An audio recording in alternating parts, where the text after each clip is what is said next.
Vers là.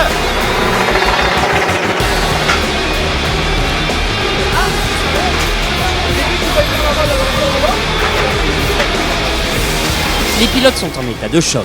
Les chances de titre mondial s'amenuisent cruellement.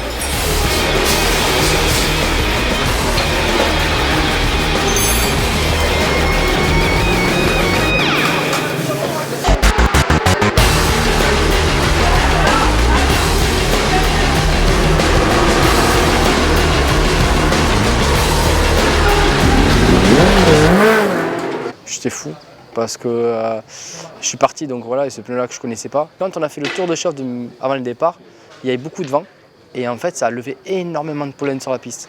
Et là j'ai dit Mike, il faut faire attention parce que ça va être très compliqué. 2-3 fois j'ai eu 2-3 grosses alertes sur les freinages où je perdais l'avant. Donc je me suis dit allez, on se calme, on ramène la moto, parce que c'est vraiment l'objectif, c'est de ramener la moto, pas faire d'erreur. Mais en fait dans ces virages où je suis tombé, c'est-à-dire je lançais, chicane Dunlop, chemin au bœuf, S bleu, quand il n'y avait pas de frein, j'avais pas de soucis. Et en fait, je me suis fait piéger dans un des virages où j'avais pas de soucis. Donc, on va dire que je n'y attendais pas du tout. Et surtout, en plus, voilà, la moto est partie en tonneau. Maintenant, avec l'expérience, je serai 2 fois plus vigilant sur la généralité du tour, quitte à en laisser un peu plus, mais ramener la moto. La moto repart 57e avec 11 tours de retard. Il n'est effectivement plus question de calcul, de stratégie, d'observer la concurrence. Seul claquer des chronos, remonter place après place, compte désormais. Baisser les bras serait une erreur majeure, car comme l'explique Freddy Forêt, en endurance, une chute peut parfois être libératrice. On a attaqué comme des tarés. Et oui, on s'est dit ouais, on était super vite, mais en même temps, quand t'as plus rien à perdre. Dans le box, l'implacable machine se met en route. Préparation du pilote, relais, rapide débriefing. And me, how many laps I did now? 37. I can do 38. Séchage du cuir, des bottes et des gants. S'hydrater, manger un peu à chaque relais, kiné. Préparation du casque. Prête à intervenir, l'équipe technique se ravitaille dans le box même, à condition que le cœur y soit. Après 6 heures de course, la Kawa numéro 11 mène de peu devant la Suzuki et la Honda 111. Pour la numéro 1, ce podium est désormais devenu illusoire. Mais elle a déjà remonté 29 places pour occuper la 28e position. Surtout, ne plus commettre d'erreurs. À 23 heures, la numéro 1 pointe 18e. Josh Hook est désormais parfaitement habitué à la moto, allant même chercher l'incroyable chrono de 1:37.3, soit le 3e meilleur temps absolu de ces 24 heures. Lâché par la poisse et les chutes qui émaillent la course, le team semblerait presque frappé d'amnésie. Tout s'enchaîne comme si la numéro 1 avait également l'intention d'imposer son rythme à la course.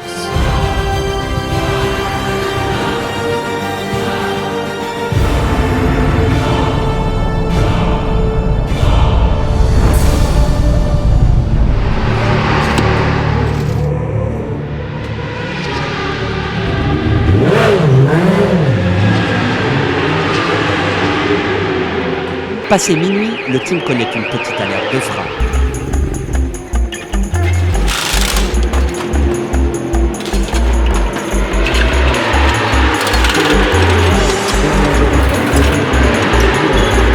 Consciencieusement, minutieusement, le team met en place un étonnant balai qui consiste à répéter dans le box, moto et pilote factice à l'appui, l'éventuelle opération de changement des étriers de frein. Les efforts au chrono des pilotes ne peuvent être compromis par des hésitations lors des arrêts au stand. Néanmoins, le changement de roue avant semble également poser problème. Les disques de frein avant sont inspectés. L'occasion au cœur de la nuit de faire connaissance avec Laurent Collier et Laurent Seguin, embarqués dans l'aventure à la gestion des roues pneumatiques. Je travaille pour Honda France, je suis itinérant on va dire, je suis chef de région après-vente. Et un jour on se dit tiens tu ne voudrais pas faire ça? Ou que t'es passionné et tout, je dis allez vas-y on y va. On est une équipe, une moto d'endurance, il n'y a pas qu'un pilote, c'est toute une équipe qui fait gagner la moto. Donc déjà à 10 tours, on met l'étiquette sur le pneu, à 5 tours on part en avant du box pour pouvoir faire la pression du pneu et à 30 secondes on enlève la couverture et elle part donc sur la pit lane. Donc après c'est là, j'enlève les disques et elle s'en va chez Bridgestone avec mon ami Laurent. Alors en fait, l'ingénieur de Bridgestone m'a donné des spécifications de pneus, que lui, il sait ce qu'il faut monter. Ça, c'est cette jante-là, elle va rerouler dans plusieurs heures, dans 2-3 heures. La température de la piste sera évoluée. Donc lui, il a déterminé le pneu qu'il faudra mettre à 6-7 heures du matin. Et je suis ravi de faire partie de cette aventure, même si aujourd'hui, le résultat, c'est un peu difficile, ça fait partie de la course. Il faut l'accepter, il faut continuer de se battre. Donc même si c'est que monter des pneus et laver des jantes, ouais, il faut le faire bien. 5 heures du mat. Comme dans tous les autres box, l'endurance fait son implacable boulot.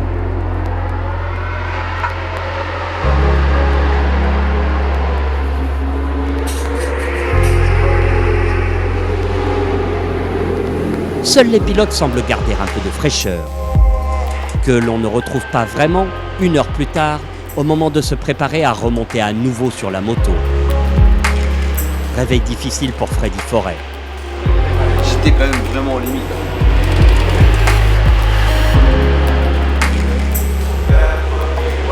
Faut que je le pas. Et c'est encore pire que je réveille. Je sais que ça fait pas longtemps que je suis fou là, ça. Chaque seconde gagnée compte. Les toilettes sont donc improvisées dans la semi.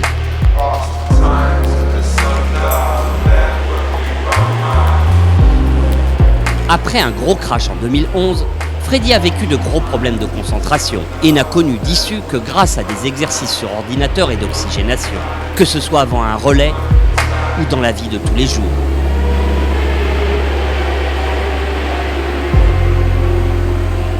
Tous les jours, je fais une demi-heure tous les matins avant de partir au sport.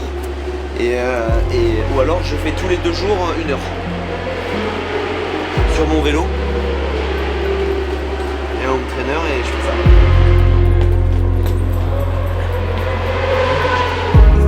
Fixer sa concentration, éveiller chacun de ses muscles avant de prendre son relais est un enjeu majeur, car il faudra être quasiment dans ses meilleurs chronos dès la sortie de la voie des stands.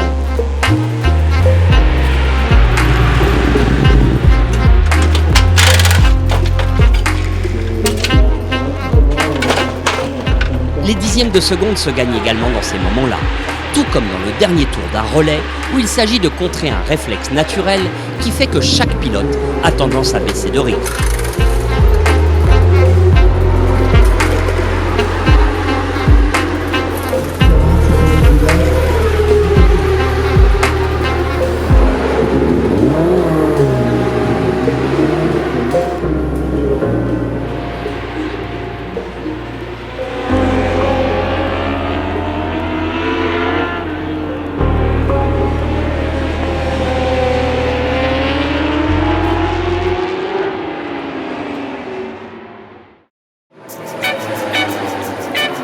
« 7 heures du mat », la remontada de la une est impressionnante. 50 places gagnées en 15 heures, la 6e place est désormais en vue. Et 6e, c'est 19 points marqués au championnat. Mais à 7h45, sur un dépassement, Freddy percute un concurrent. La première en course en 12 années d'endurance. Carter inférieur percé et problème de joint de culasse. En fait, pour être honnête, j'ai vu que la moto elle était en feu, mais je pense qu'on est tellement con à ce moment-là que en fait, je m'en foutais. J'ai relevé la moto, je dis je veux repartir. Parce qu'en fait, il y a deux ans, on s'est retrouvé le team TSR s'est retrouvé avec une moto qui avait pris feu à Suzuka à cause de la gomme qui s'était accumulée dans le bas de carénage. Donc pour moi, je pensais que c'était ça, parce que la moto, c'était une simple chute, il n'y avait rien de grave. Donc je dis, ça prend feu parce que c'est ça, sinon je ne serais jamais reparti. Donc dans le camion, quand on a mis la moto dans le camion, qu'on a été jusqu'au box, et je me suis dit, mais qu'est-ce que je dis, qu'est-ce que je fais? Et en fait, très rapidement, je me suis dit, tu sais quoi, tu dis juste la vérité. Et la vérité, c'est que j'ai pas jugé la situation, enfin en tout cas, j'ai mal jugé la situation. Et voilà, ça s'arrête là, j'ai fait une erreur, et plus tôt je l'accepte et plus tôt je l'assume, mieux elle passera, je pense, pour le futur, quoi.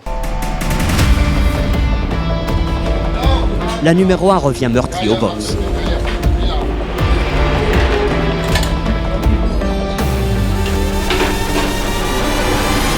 Honnêtement, sur le moment, j'étais en état de choc, je parlais à personne. L'opération prend plus d'1 heure, mais Fuji m'avait prévenu. Our law is bitter. Why bitter? Is if lost hand, lost leg, but life. Beetle is very strong. Never ever give up.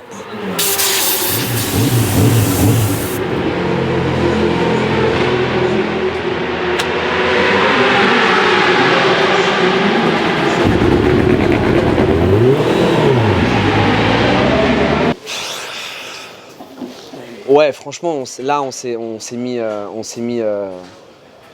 s'est pas aidé là. Franchement, même si sur du recul, on se dit que ça nous pendait au nez cette course-là. Là, tu te dis, ça fait mal parce qu'on perd beaucoup de points en début de course parce qu'on n'a pas les points du début, enfin comment dire, les points intermédiaires. Ensuite, même si on n'avait pas beaucoup de points, je pense qu'on pouvait finir 6e, donc ça fait 19 points aussi en moins. Ces 19 points, je t'assure que si on pouvait les prendre, on les aurait pris, on aurait été beaucoup mieux. Voilà, maintenant, ouais, franchement, non, c'est pas mort. Tu sais quoi, ça sera mort à 20h à Suzuka le 29 juillet.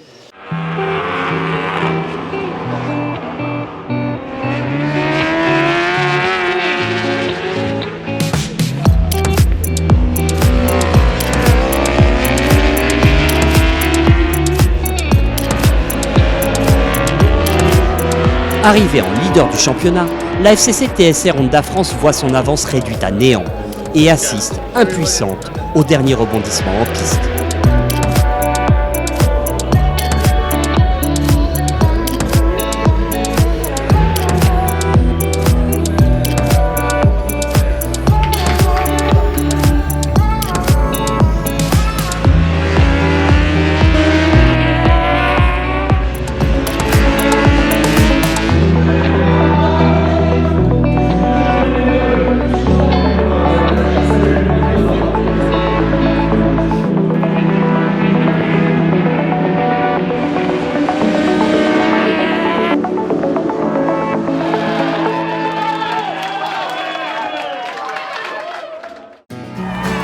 Bien sûr, on a été fair-play. On a applaudi et salué les vainqueurs.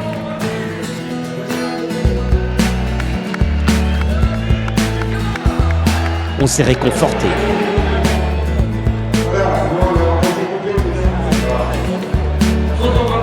On a pleuré. On a philosophé pour mieux accepter.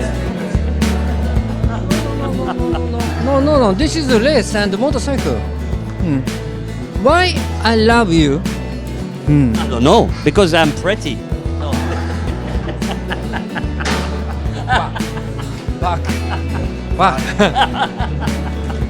He is a motorcyclist. Motorcycle people. Yeah, bike people. Yeah. It's my life with bike. It's my not friend, my family. But today, life is frustrating. Yeah, but sometimes life is strange.